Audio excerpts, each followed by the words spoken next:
Good afternoon and welcome to the Center for LGBTQ and Gender Studies in Religion here at Pacific School of Religion in Berkeley, California. My name is Bernie Schlager. I use he, they pronouns, and I serve as Executive Director of the Center. So once again, welcome. And today, our event is Baptisms, Weddings and Funerals, CLGS and MCC Queering the Word Workshop with Reverend Lauren Bennett and Reverend Jakob Hero-Shaw. This workshop is being recorded, and we will post the recording within 24 hours on our website at clgs.org. And we also will be posting it on our other socials. We will not be posting the chat feature. So let me introduce our Queering the Word workshop and our presenters. Baptisms, weddings, and funerals are deeply sacred life events for individuals, families, and faith communities. And these celebrations of initiation, commitment, and commemoration called for thoughtful and creative preaching. In this preaching workshop today, which is one of 4 CLGS MCC Queering the Word workshops this year, we explore how Scripture can inform and enrich our approach to these milestone life events. Focusing on the Gospels and other sacred texts, we will re-examine with Lauren and Jakob themes of love, community, and commitment through a queer lens, fostering deeper connections with LGBTQ plus people, our families, and our identities and experiences. And let me introduce our presenters. Reverend Lauren Bennett is pastor at MCC Greater St. Louis. Welcome, Lauren. In addition, Lauren coordinates conferences and events for the MCC denomination. As a graduate of Wesley Theological Seminary, she lived in Washington, D.C. for 4 years before moving to the Midwest. Coming from a community organizing background, Lauren is particularly passionate about working with the crucified of our time for liberation from systems of oppression. In her free time, she loves being outside, reading, and spending time with her wife and son. Welcome, Lauren. Reverend Jakob Hero-Shaw is the coordinator of our Trans Religious Roundtable here at the Center. And Jakob received his MDiv and certificate in Sexuality and Religion from Pacific School of Religion, as well as an MA in Ethics and Social Theory from the Graduate Theological Union. He holds a Graduate Diploma in Christian Theology and Spiritual Direction from Cardiff University in Wales, and a BA in Religious Studies with an emphasis on Christianity and Islam from the University of South Florida. Former senior pastor at MCC Tampa, Jakob has led trainings on human rights and participated in transgender advocacy throughout the United States, Canada, and the United Kingdom, as well as Central and Eastern Europe.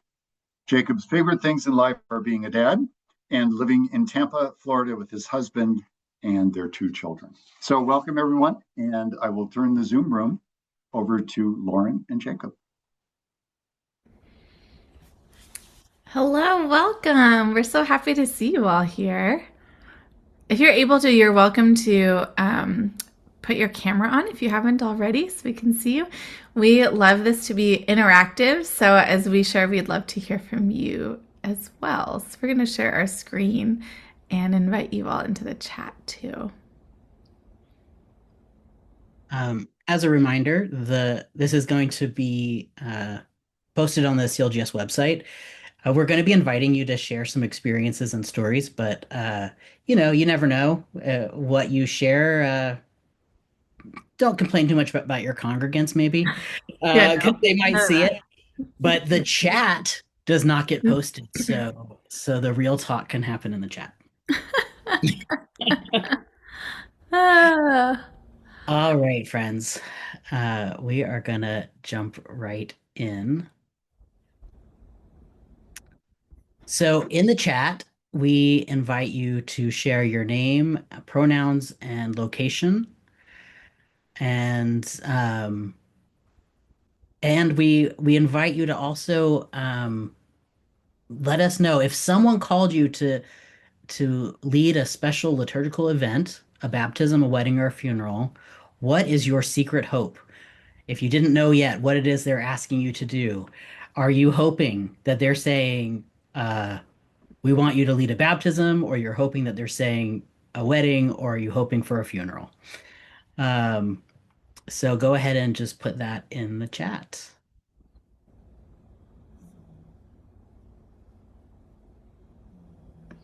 So while you all are doing that and warming up the room in the chat, Jacob and I can share a little bit. Maybe we'll share a story each. We really want this to be story influenced too. So I'm going to tell you about a baptism that I did. It was the first baptism I did after being ordained.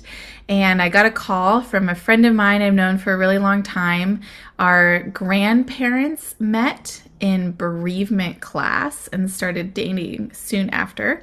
And that's how we got to know each other, is by going to all of the events of our grandparents after they had met. It was very sweet.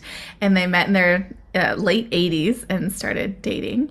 And she called because she was coming home from Australia for a while and asked if I would do a baptism.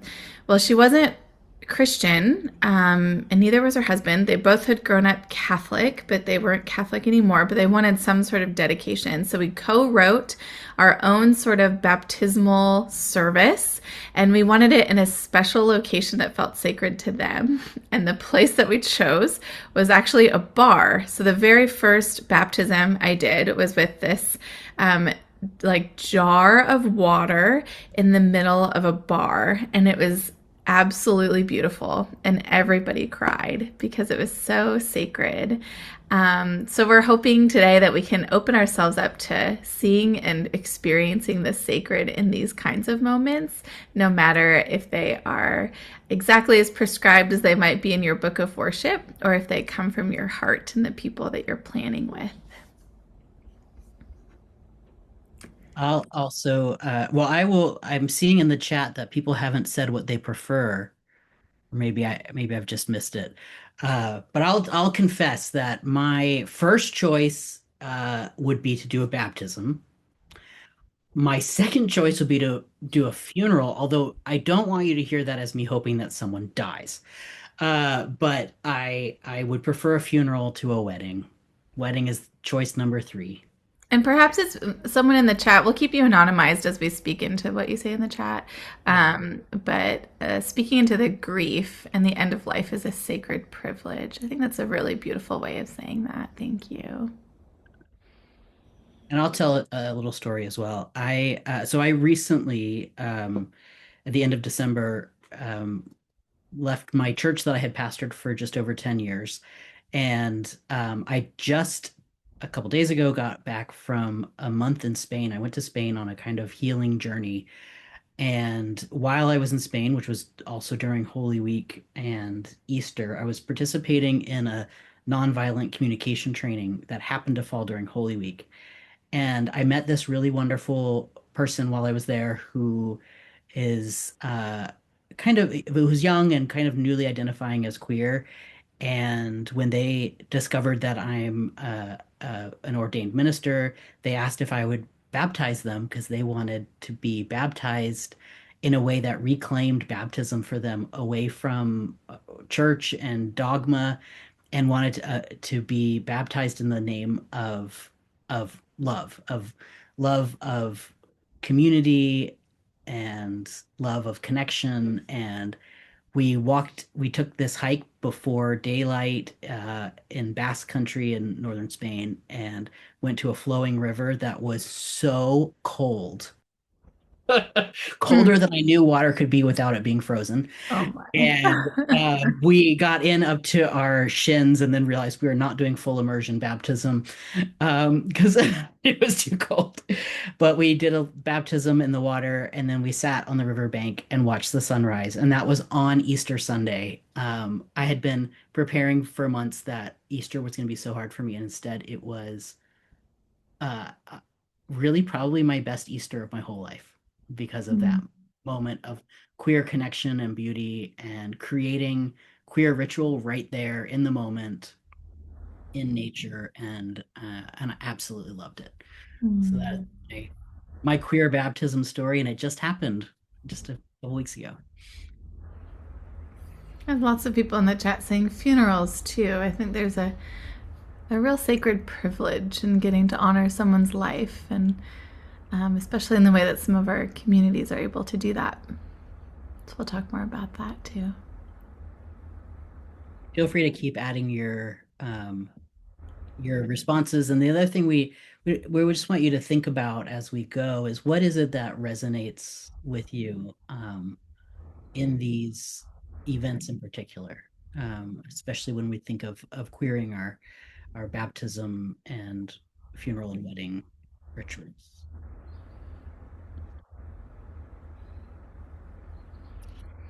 So So, we have been doing the queering the text webinars for I think some years now, like maybe 4 or 5. And this time is our first time doing something about ritual.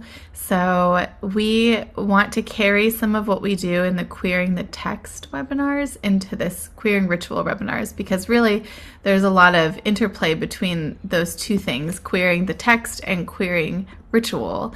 There's so much tradition that's baked into the way that we do both of those things. And so we want the opportunity to be more expansive.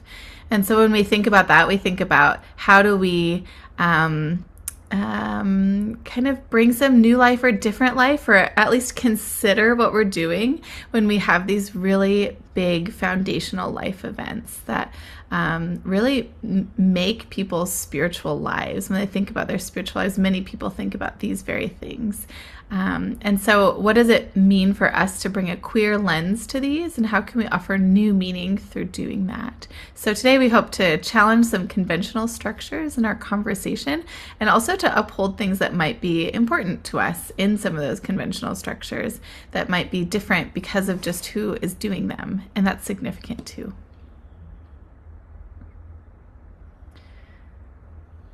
So, if you've, oh, never mind.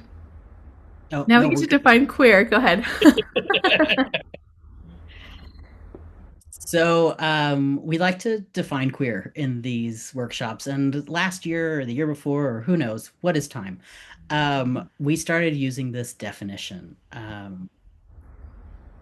To queer is to break down, to destroy the structures that would limit or bar or imprison us, and to rethink or even replace them.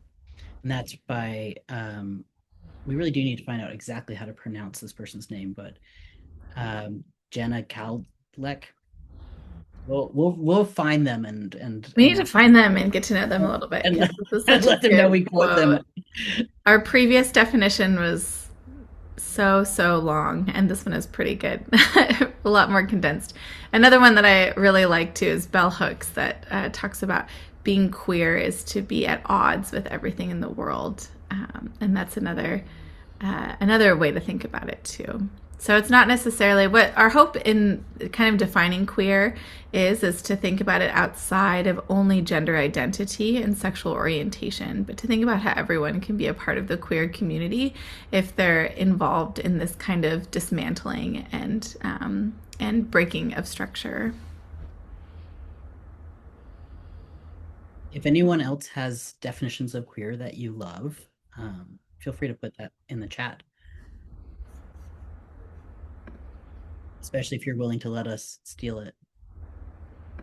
Especially. So while you're yeah, never mind. I thought we were going to the next slide. This Prezi presentation, I'm not used to how it goes to different slides.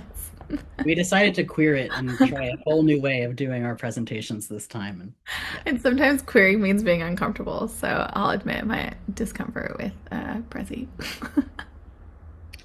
So one of the things that's super important to us in all of these different queer conversations and workshops and things that we do is that being queer is not just about sexuality and gender identity. And as that's why we love these definitions that we've lifted up today, because it's about being at odds. It's about looking at things differently, and yes, there's an overlap around queer in terms of sexuality and gender identity, but really there's a lot there that is beyond just those ideas. So we are thinking about this interconnected thing around queering the text, which is what we've been talking about. I recognize so many of you from other workshops, and also I think a lot of us know each other anyway. And then also querying rituals, because that's part of the whole querying the text thing. The next step in that is querying rituals. I saw the request to put, oh, and someone already did. Thank you. Oh, yeah. Thank you. I was just pulling this. Thank you. Great. Thank you, Artie. And you got the full bell hooks quote. Extra points. You're on top of it. And then we also have queer can mean the person or person who are the subjects of or the ritual, or can mean the manner in which the ritual is approached. Exactly. Gold star for Jim Matulski. That we are talking about approaching things in our own way. A lot of the folks on this webinar are part of MCC, and some folks aren't. So I won't make an assumption that everyone knows what MCC is, but I'll just say that it's the Metropolitan Community Churches, which is a church that is a very queer affirming, some would say a queer church. And I'm totally biased as an MCC clergy person, but I think that we've been doing this queer thing longer than anybody else. But then again, people approach the queerness of their faith in all kinds of ways, and that has predated even the word queer. So, Lauren, are you prepared for me to go to the next slide? I'm so prepared. I've been anticipating this slide for slides. All right. So these are our questions. Those of you who have been to our other ones, we ask these questions or some version of these questions in every webinar. So usually this is in querying texts, but let's think about it in rituals. The first one is, who is represented? We'll just read these back and forth, so you can just think about the rituals as we read these questions. Who is left out? Whose voice is excluded? What binary assumptions are presented? What is another way? How is this text or this ritual traditionally understood? Who does that interpretation satisfy? Or maybe how does the performance of that ritual satisfy? Who does it comfort? Who does it make uncomfortable? And who is missing from the conversation or from the ritual altogether? So when we go into querying our rituals, these are all questions that we can use to really get us to think about the meaning behind the ritual and how we move forward.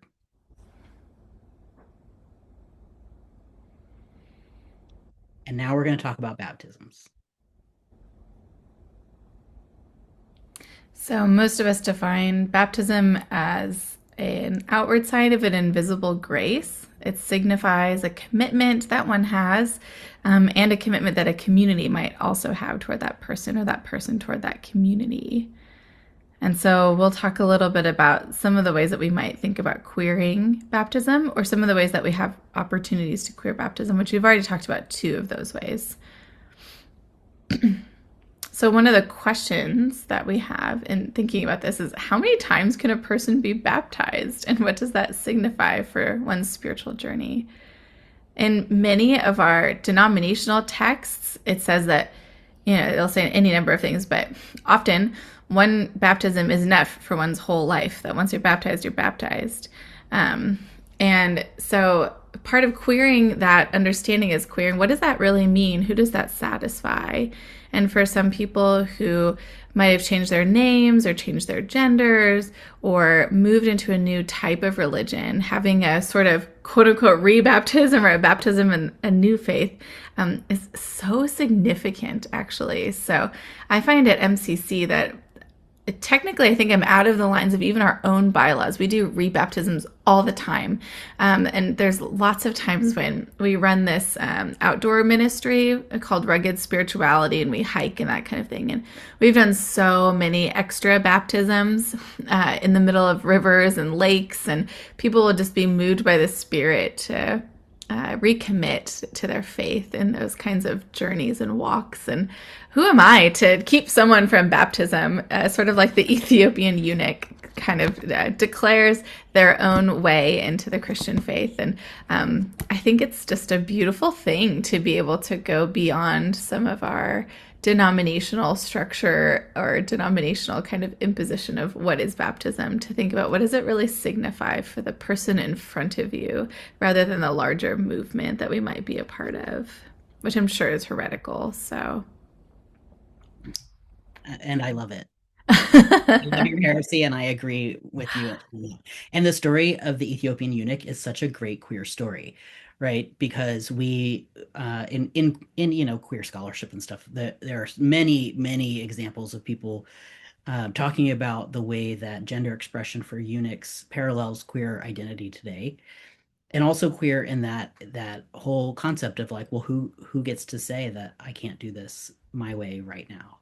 So, some of you know Brian Hutchison, who's an MCC clergy person, and he and I went to when we were in seminary together 20-ish years ago.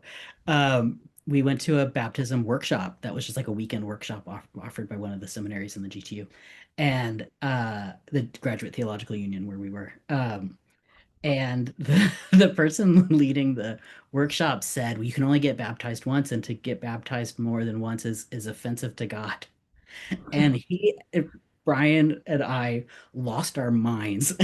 we went into like full queer revolt over this. And all these years later, we still bring it up all the time whenever we see each other.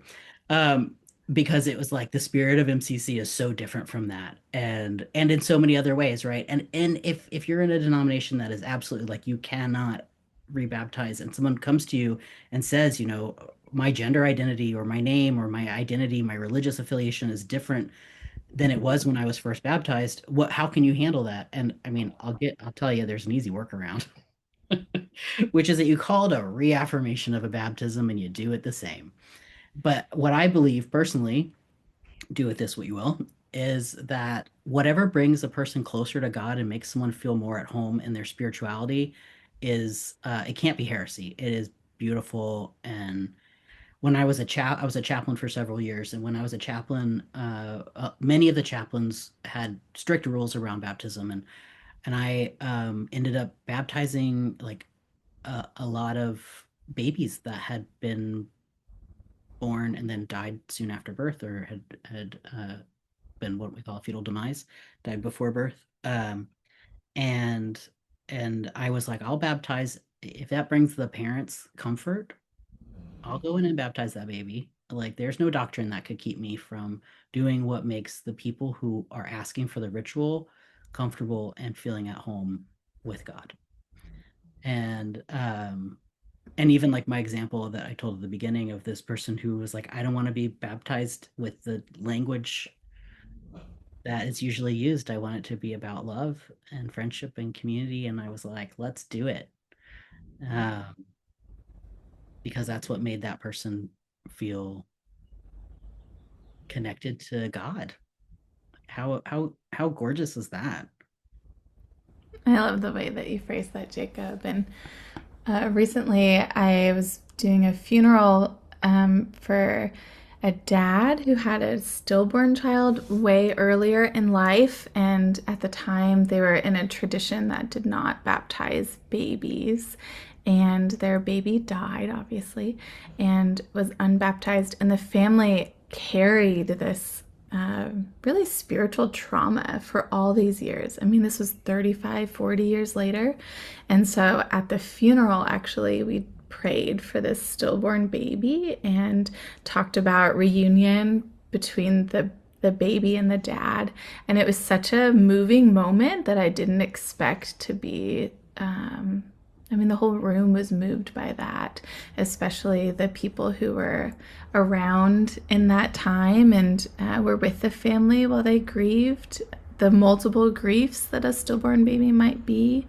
And so I think that there's also an opportunity for us to think about how do some of these rituals come together and how can healing happen in all kinds of different modalities. And so really listening to a family's story and what might be happening there can offer some real gifts and opportunity for ritual healing, especially in those larger group settings that we don't often have.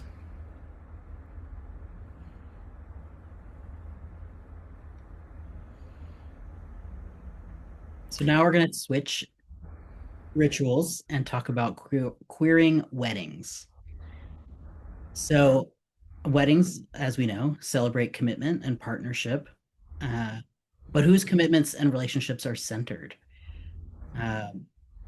So what we're going to do now is explore some traditional definitions and also expand our understanding of weddings into a more hopefully inclusive. And when Jacob and I were preparing for this, we thought about two different things. That there's weddings can be queered in the way that we perform the ritual, and also who's getting married.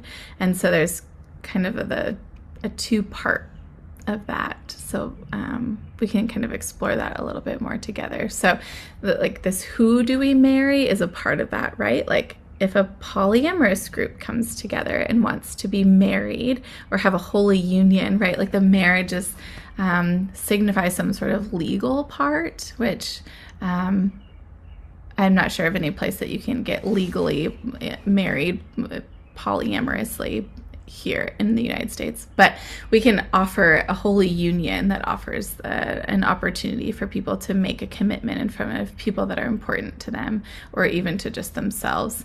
And so that's a piece of how we queer some of these rituals. So what does it look like? Like if you're practicing ministry, if you're new in ministry, thinking about some of those things ahead of time is really important so you don't get caught off guard before you get an invitation to be a part of a ritual that you haven't really thought of what you think about that or how you might help a couple or a group or whatever is kind of in front of you to be able to enter into sacred union. The other opportunity that is attached with that is offering people real different ways of seeing this very binary tradition, right? Like there's so many parts of the marriage ceremony itself, the wedding rituals, that are not only binary in terms of gender, but also about property exchange. Like, you know, walking the bride down the aisle and then giving the bride to the groom is about property exchange. Like that's where that comes from. So understanding some of the history behind some of the original ritual can also help us to think about what are ways to expand that. What are we really saying there? Like, are we joining two families together? Then how can two families be joined together in this moment? Or is it about two individuals?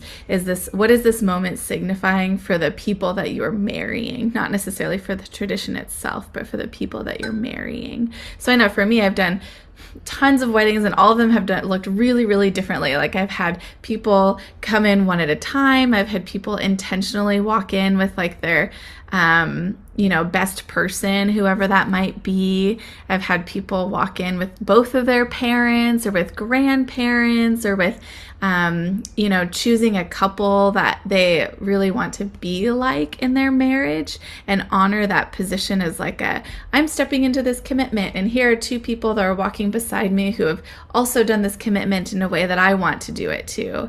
So there's lots of ways to think about what it looks like to use each piece of this. And that's just the beginning, right? We haven't even gotten through the processional yet, and we're already asking some deep questions about it. So for me, I usually, when I sit down to prepare for a marriage with folks, I ask people questions for each part of those rituals instead of just say like, here's a typical service order. How do you want to do this? I say, like, what does it mean to be welcomed? What kind of vibe do you want for your wedding? What does it mean to, what relationships have meant something to you that you'd want to be lifted up in this. So like maybe that's parents, grandparents, that kind of thing.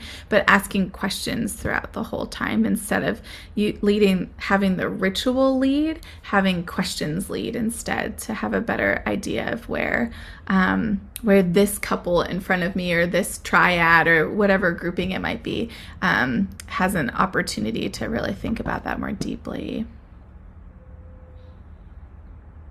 And also, I think it's helpful to remember that we can do these things however we want, right? However, the couple or the triad or the group or whoever, however they want, is how we can do it. Obviously, if we're signing a marriage license, there's legal limits on that.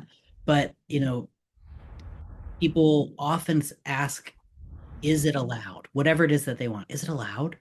And one of the things that's come up a lot in the many weddings that I've done is people who have, for various reasons, wanted to do the paperwork part of their marriage separately from the wedding celebration.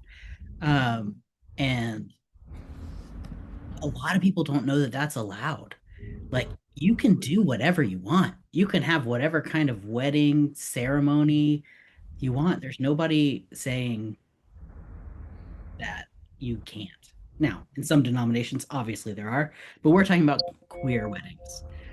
So, so we can queer it. I've done so many, and I'm sure that a lot of you who are here have this similar experience. I've done so many queer weddings and so few weddings that are not queer. That I forget sometimes when I do a more traditional wedding, how it all is supposed to go. Like, I was marrying a straight couple and they said, "Oh, which side is the bride on?" And I was like, "I don't know." I had to Google it because it just wasn't something that um I knew. It's one of those things I was like, "Oh, I should have Googled that before they got here." Um because I Whenever just I do like a traditional, like a straight wedding, I've done a way more non-straight weddings than I have straight weddings. But I always have to be like, wait, what am I doing? What whatever. what happens at a regular wedding? I don't Yeah. know. I had a straight couple whose wedding I did, and they said, "Are you allowed to leave off the part where the wife says the obey thing?" And I was like, "I don't think I've ever used the word obey." And I know I've never used the word obey in a wedding. Like, that just sounds so different from any kind of wedding that I've ever done. So I was like, "Yes, you're allowed to have your vows without the word obey." Um, There's so many pieces of that too that are really just laden with tradition and honestly abuse too. So even to think about your own theology of what's said in a like a quote unquote traditional service is worthy of your time if you haven't done it already. Just to like that very word obey. I mean, there's so many people who stay in marriages that are actually harmful, like not only bad but harmful, abusive because of that one word. yeah. Same with the declaration at the end. That's another part. Like, Mm. I now pronounce this man and wife or whatever. Like, that's an opportunity to queer too, or to think about like, are they both taking the same last name? What does that signify? What is that about?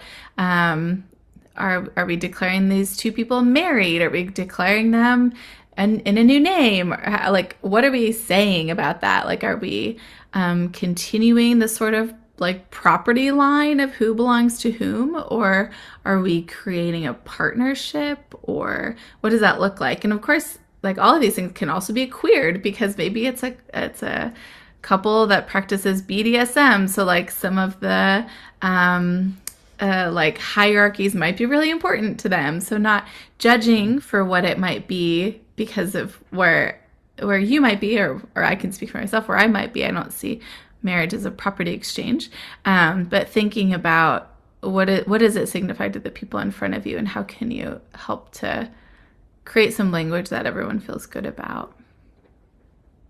And how incredible it is that we have this ability to create these rituals that are what the people who are there for the ritual really need for themselves. And at the end, we're gonna hopefully hopefully some of you will share some of your wisdom and insight about the rituals that you have gotten to participate in. But now I we're going to just move on wanted, sorry, before we move on, in the chat, it was asked if anyone's ever done a poly wedding. I have not done a poly wedding. Have you, Jacob? I have not, but I would love to if it ever comes up. Yeah, I would totally do it. Jim, have you? I feel like, yeah, you Yeah, I have. figured Jim would Yeah. of anyone. I almost did one time. Oh, yeah. Almost. I showed up and the third partner didn't show up. Yeah. That's a story right there. That is It a is. story. After you do a couple of these, the number two seems random. You Right. know, really, it's not that different. It Yeah. sounds different, but it isn't that different. But that's the difference between MCC and UCC. And I say this as a UCC and MCC minister. You can't do it in the UCC without getting in trouble, serious trouble. And in MCC, I don't think I've ever gotten in trouble. I'm Yeah. shocked. I think in MCC, my understanding is that we don't have any rules against it, but the issue could be would the congregation react in some way. But those of us who are now in the freelance minister world, I do what I want. So, But yeah, you Christian free agents, you. There's quite a few of you here today.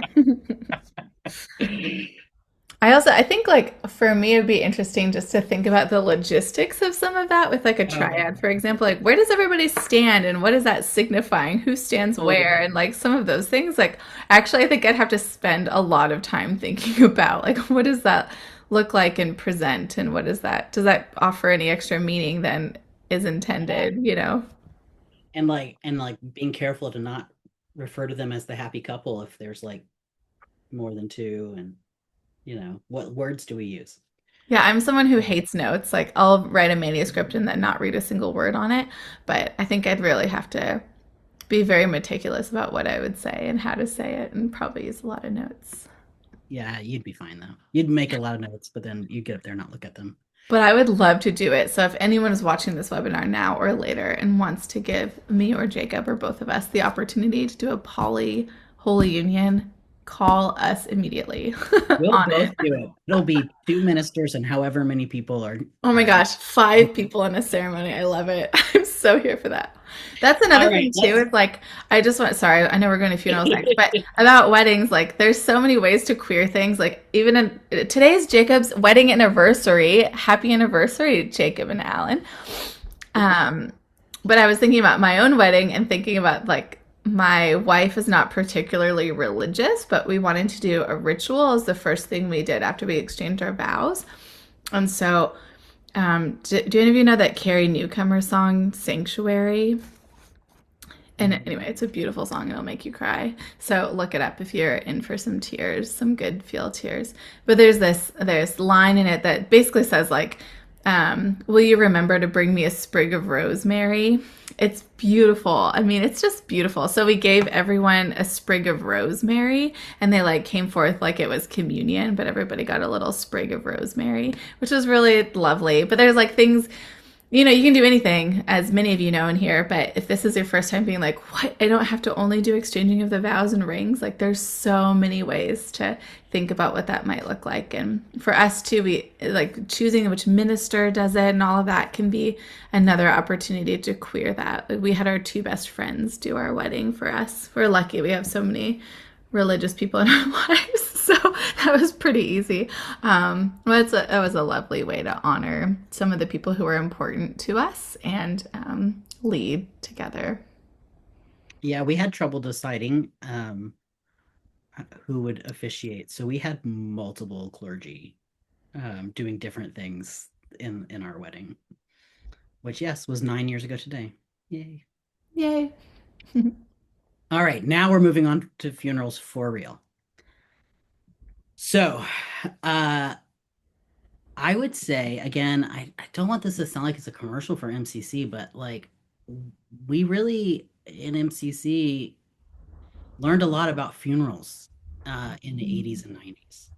and about doing it in a queer way. Queer was maybe not the word at the time, but the concept was there, right? Of we get to decide for ourselves, and we get to make what people need and rethink the way that we bury people and say goodbye.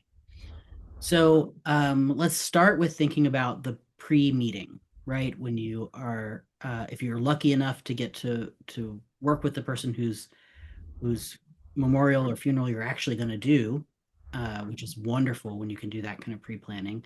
But in reality, it's often the people who loved the deceased who you're working with.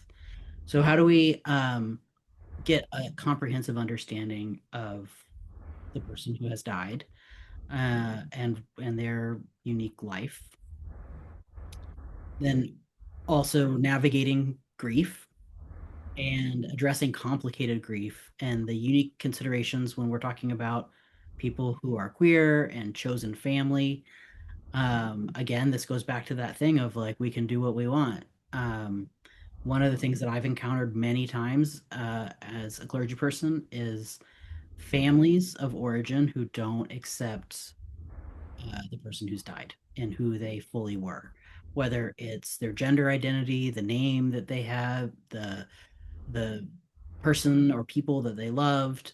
And quite a few times people came to me as a pastor who I didn't know, because they knew that my church is open and accepting, and even though the person didn't attend there, they knew that would be a place that they could go.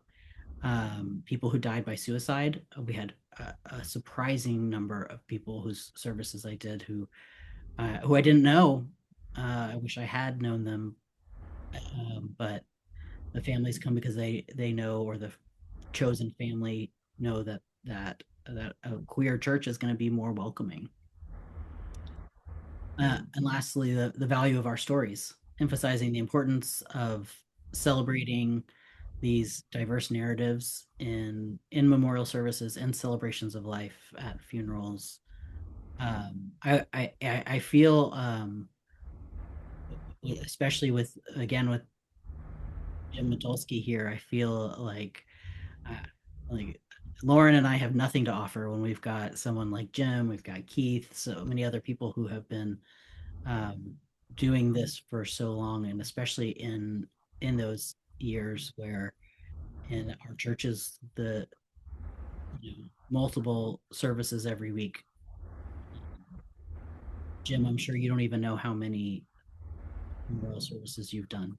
No, but each one was special. Yeah. And I think that's why some of us who say we like doing funerals, I mean, I hope it's not just because I'm used to them. They are special. Even if you don't know the person, even if it's sad, it's still special. It's unique. And I try to approach it that way. It's amazing how much you get to learn about someone in doing their funeral. A shameless plug for When We All Get to Heaven. It's a podcast that really showcases MCC San Francisco and Jim's ministry there, and the way he talks about funerals in that, and how he held those services during those years is exquisite, really. Thank you, Jim, for sharing your story on that podcast, and the way that you share your story so freely with all of us too. But it's exquisite and breathtaking. Yeah, it is. Not to embarrass you, Jim hates this kind of thing. As he turns off his microphone, but it's really, exactly. I mean, in so many. So one of the things that I love about the way that a lot of MCC churches do funerals is it's story based, and people get up and tell stories, and it's so unique.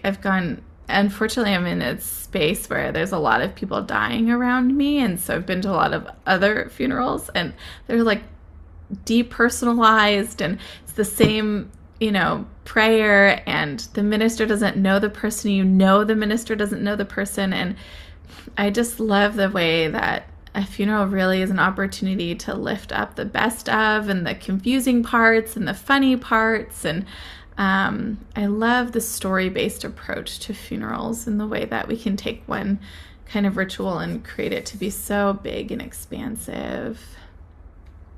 The And other thing that I think is really interesting to think about when you're working with someone, especially someone you don't know, is to ask, what did this person love to do? What were they doing at the end of their life? Like we did this one funeral. It was for kind of like what Jacob said. A lot of people come to our church because they're not churched and they don't really know who else to go to, and they know that we're like church, but like not to church. So they trust us in a way, which is I think a huge gift in the community. But I did this funeral for someone's mother who passed, and they were not a religious family. But her mom loved puzzles and was doing puzzles. And so the puzzle she was working on when she died, they dismantled it and wrote her name and her birth and death date on the back of each puzzle piece. And everyone got to take home a puzzle piece. And it was just this really beautiful way of remembering her. So actually, I have it right here. And it turned out to be a lovely ritual to honor like this very simple thing that obviously is laden with metaphor, a puzzle, but I just think it's such a beautiful opportunity to do that. Yeah. And it's been like that for all kinds of other things. The puzzle one is like the most accessible, but all kinds of other collections. I also love it when a person collected things and then those things are present and then people can take them home.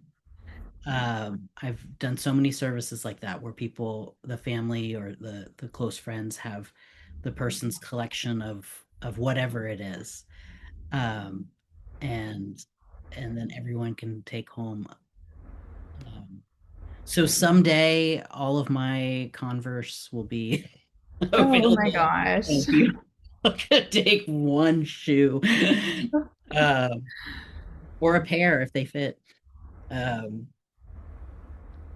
yeah, that is such a nice way to let people leave with just something tangible of the people that they've loved. On the chat, I love that. We have someone who is big into Christmas, so we went with it. We sang Christmas carols. I had a tree, did presents. It was wonderful. I love that. It reminds me of last year I did one for someone who loved Disney.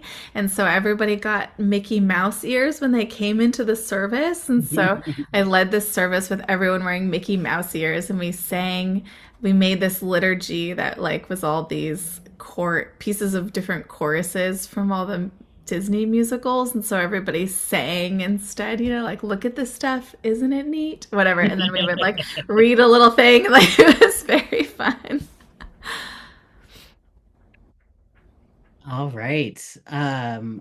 We have so many examples we can give. And one other thing before we're going to stop sharing screen, but I wanted to say a unique piece for the funerals is, and Lauren and I believe that this came from the AIDS years of the telling stories being a standard piece of the funerals. I know lots of churches do it, but it seems like in queer community, this has become a standard thing in our memorial services.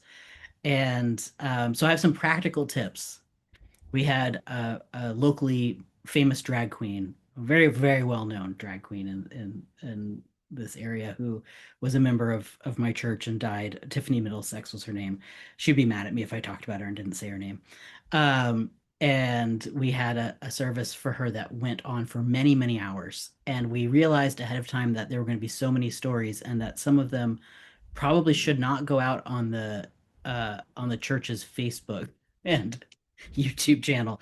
So we decided to separate the story part and let people have kind of an open mic storytelling thing that would be separate from the entire service. Yeah. So, and that went on for 2 hours. This is how we ended up with like a 4-hour service. And it was amazing. And oh, I am so glad that we did it. And it was such a beautiful way to honor her. And we did it with other services too, but letting so many people share. And some of the stories were like downright raunchy, which we knew they would be. And depending on the audience and who's there and your church or your faith community, there could be a need to censor things and also maybe not. So the other thing to keep in mind is when there's a slideshow with pictures. That's a other really common thing.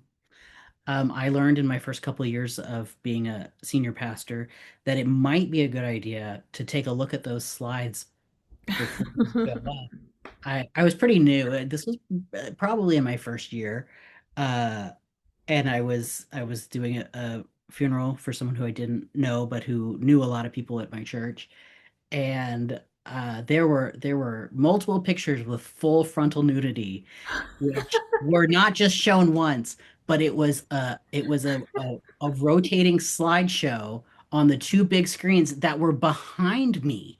So I didn't see them, and it was maybe 40 pictures total, and maybe just like two or three of them were like the dude completely naked. Oh And so no. here I am, like really nervous because I was a new pastor and I'm leading this thing, and every time it came around, which was like every few minutes, like the first time it was gasps, and then it was just giggles, and it ended up being a really lovely event because it was a lot of giggling. So No with one that, is ever gonna forget that funeral ever. it was pretty special. Yeah, yeah. I'm gonna stop the sharing so that we can see each other better. And um,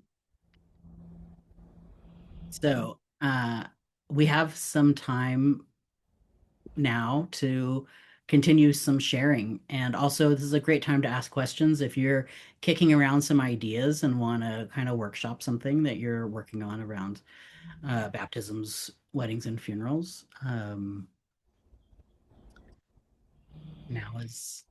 Now is the time.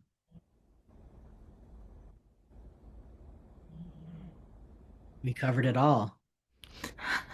While you all are thinking of something to share, I'll share one of the funerals that I did a couple of years ago. I think at the end, so I got this call like a week before, and it was this person who was sort of I'd never heard of her before, and she was tangentially affiliated with the like the community that this person was involved in, and she said, at the end of the funeral, I really would like to caw. Can I like lead, a caw? And I was like, what are you talking about? So she wanted to caw like a crow. And so I learned later that the person who had died was really, really into crows and had all this crow stuff all over her home. And so at the end, we decided to create this liturgy where we had everybody caw, and it was the oddest thing. And it was like one person started cawing, and then a couple people caught on, and then eventually the whole room did, and it was so remarkably powerful, and it ended up being just a real moment of beauty. But it taught me a lot. It taught me like when to just say something about this might feel weird, just do it anyway. Because that's eventually what helped everybody to feel better about it, was someone going up and being like, just do it. It's fine. It might feel weird because who's cawed before in front of other people? Probably not many of us. But also to just trust it. Like if someone has an idea, even if it sounds weird, maybe not every idea, like check with the spirit first. But ideas like that can be really powerful, even especially maybe if they feel really odd. And that was definitely one that felt really odd, but a moment that I'll never forget. Yeah, that's a great example. I have a couple of things on that.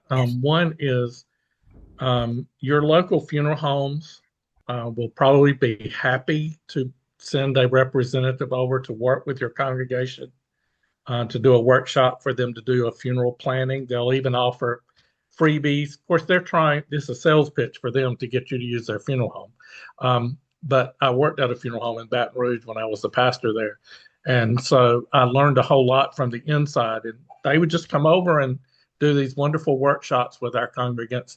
And then you have all of this information on file so that when people are really in distress and grieving, they don't have to make all of those decisions. And it's very seldom that we get to do that when people are not crying and trying to make these, big decisions. Also, Jim Matulski, hey Jim, it was he he was one of my teachers going through boot camp, and becoming ordained in MCC. And one of the things he did recently that I have used since, I don't think I even told you this, Jim, is there are times that people request not to have a formal funeral.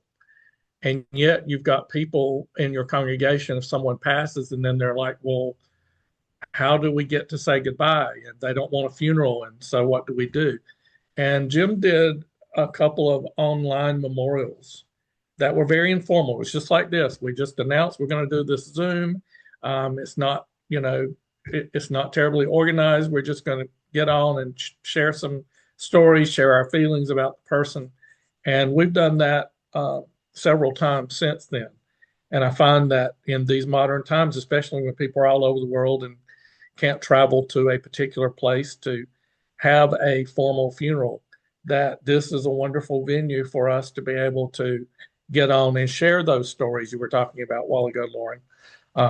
I will tell you that if you're doing a funeral and everybody that comes is not extremely into the person, you might want to limit how many people you have get up and do instead of have an open mic. You may want to kind of check with some people, especially if people are not used to addressing congregations. A lot of times people get up and just start rambling, and you can't get them. When I was working at the funeral home, sometimes I was in charge of the funeral, and I kind of had to shuffle the person off or bring them to a conclusion because they just kept going on and they didn't know how to stop. And to be able to step in and help people let go of that moment. Anyway, just a couple of ideas. Awesome. I just thank you for that. Yeah. We have a question in the chat. In queering, there is both freedom and a questioning of societal norms. What have been the edges of what you will and won't do? That is a great question. It's a great question.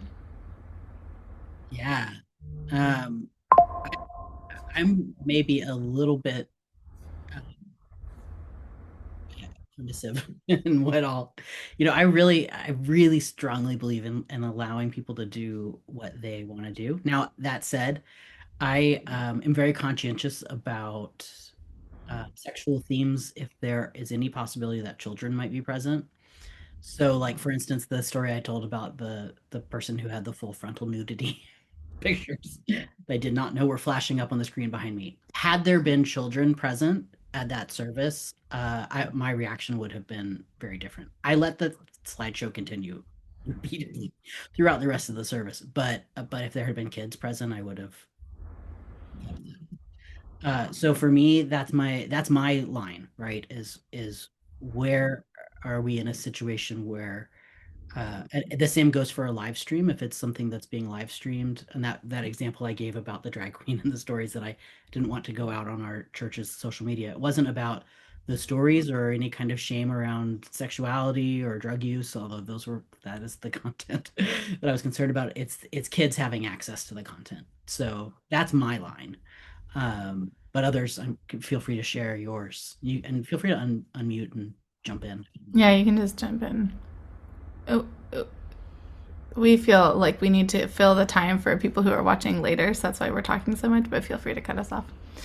I say for me, I don't have very many edges either that I won't do, but there's a couple things that I won't do for myself. One, if someone is trans and the family wants me to do a funeral and will not honor their name, then I won't do that.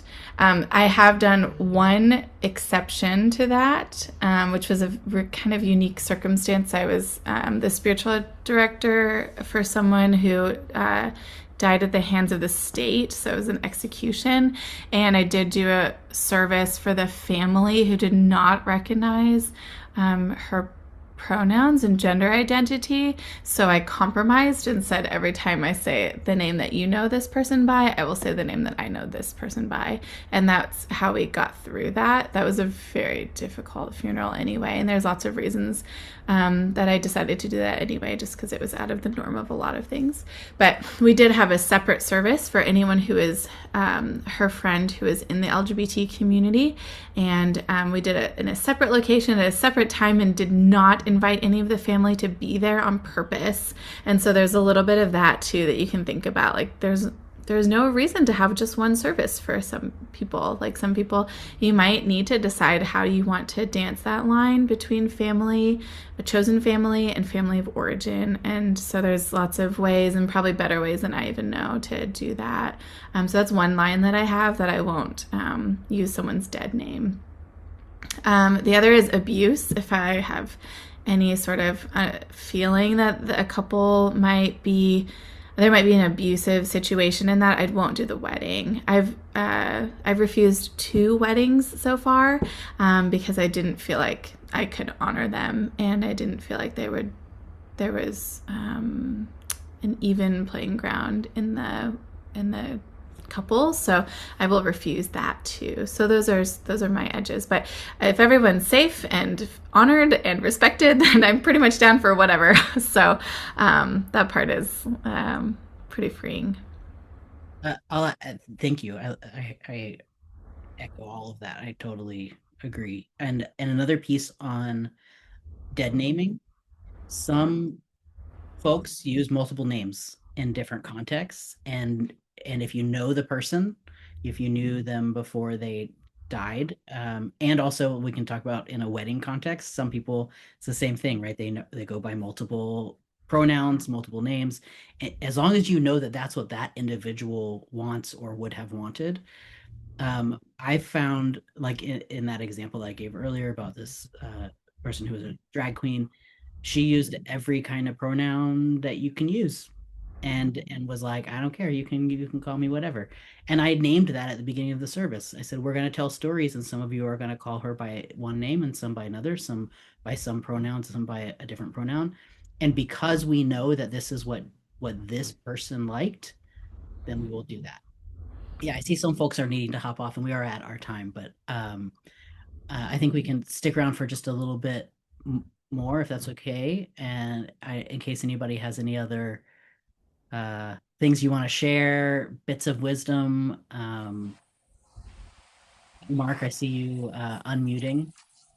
I did. So I'm just kind of curious, kind of building on some of what we've already talked about here. In the case where somebody's family, particularly with, an unexpected death, somebody's family decides not to do a funeral or whatever. We kind of mentioned separate services and things like that. And it's something that I've done, but kind of what are the ethics or even the practical advice on navigating some of that, where their friends want to have some kind of a memorial service and their family has clearly said, no, we're not going to have anything to do with that. It just seems like a potentially thorny situation. And like I said, I've done it, but kind of curious as to what y'all think about, choppy waters there. Yeah. Again, we can do whatever we want. I mean, I always felt like, and I encountered that a lot as a pastor, where families didn't want there to be a service at the church. They wanted their own separately. And I was like, great, do your service. And at a church, you can do what you want. And if you need to not call it a celebration of life or memorial service, if you want to call it a party, quite a few people over the years had actually, who I knew prior to their death, had said, do not call it a celebration of life. I hate that term. Do not call it a memorial service. Throw me a party. And we did. And, that's great. And also when family isn't welcoming, oh, that's so complicated. And there will be times that family that do not fully accept that person might show up, and having a plan in place for what's going to happen is really important. And just a couple logistics about that too. I've done a service where some of the family was not invited to be there for lots of reasons. And so we had ushers at the door who had pictures of some of the family members who might come, so they could know kind of who to look for. Because it can be pretty tough if the grieving people are there and the unwelcome family are also there. But I agree. I feel like ethically, this is there's so many ways to look at all of these things, right? But I think, especially in the case of an unexpected death, the person who is deceased, who I would honestly care most about their feelings, don't get to say them. So, so the best we can do is help the grieved. And so if some people in the family don't want a service and some other people do, then I say, like, we're here for the grieved. And if you don't want to honor someone in a service, that's fine, but we're going to do this over here and you don't have to be there. And it's no problem. Like, it's okay. It's up to you. Your own grief is your own grief. I had a church member in Baton Rouge who, because they were LGBTQ, was not invited to their mother's funeral. And she was just very distressed. What am I supposed to do? How am I supposed to get through this? I'm not even allowed to go to my own mom's funeral. And so we discussed it, and I said, well, you can come to the church and we can do something at church, but her mother had never been to our church and really didn't agree with our church. And she said, well, that doesn't feel right. And I said, well, how about doing something at your home? How do you feel about doing something just by yourself? And she said, well, what would I do? And I said, well, what if you get a candle? What if you get a picture of you and your mom? And, you just talk to her for a few minutes and light the candle and just share with her what's on your heart and let her know how much you loved her in spite of her not accepting you totally, and see how that feels. And she was very grateful. She followed through with that. And so even though there was no one else there, she had her own little private funeral and she was able to say her goodbyes. And there are ways. We just have to find them. That's lovely. Thank you, Keith. Well, thank you so much for that. Jacob mentioned parties as services, and I just wanted to offer a resource. It's a HBO documentary. It's called Alternative Endings: 6 Ways to Die in America. And it's excellent. We've done some classes on preparing people for their own funerals or their own funeral planning, that kind of thing, which are great. I definitely, Keith said that earlier too, having classes like that at your church is wonderful. You can do it yourself too. There's a lot of free resources out there. But we did a showing of this film as a part of a 6-week class on funerals, memorials, and we had people write their obituaries at the end, that kind of thing. But this film is excellent, and it's 6 different people who have terminal diagnoses of different ages and backgrounds. And so really everything is showcased in it, from there's, someone who decides to do a green burial to someone who's like, their cremains are put on a rocket and put into space. There's a child in it who wants a carnival as a funeral. And there's someone who who lives in a right to die state and chooses to be around their family and friends as they take a medication to end their life. So it really brings up a lot of tender places when it comes to end of life care and funerals and memorial services.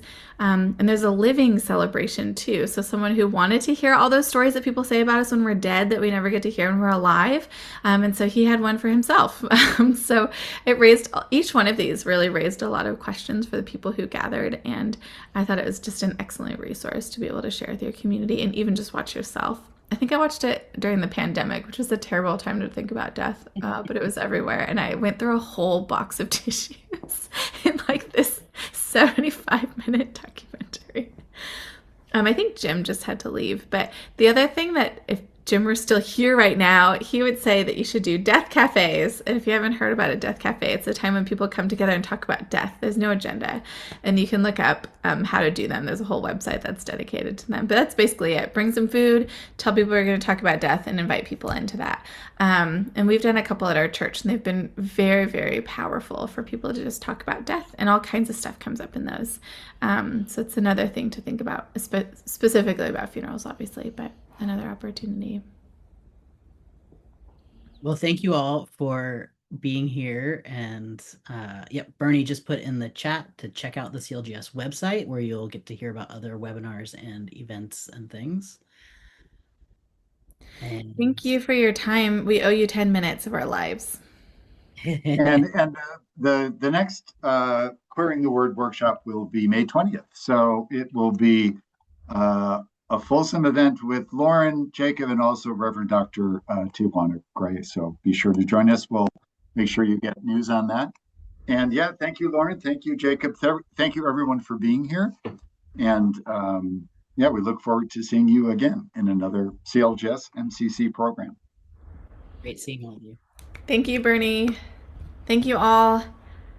Thanks, These everyone. webinars are only good because you all come and put great things in the comments and show up and speak out loud. So thank you.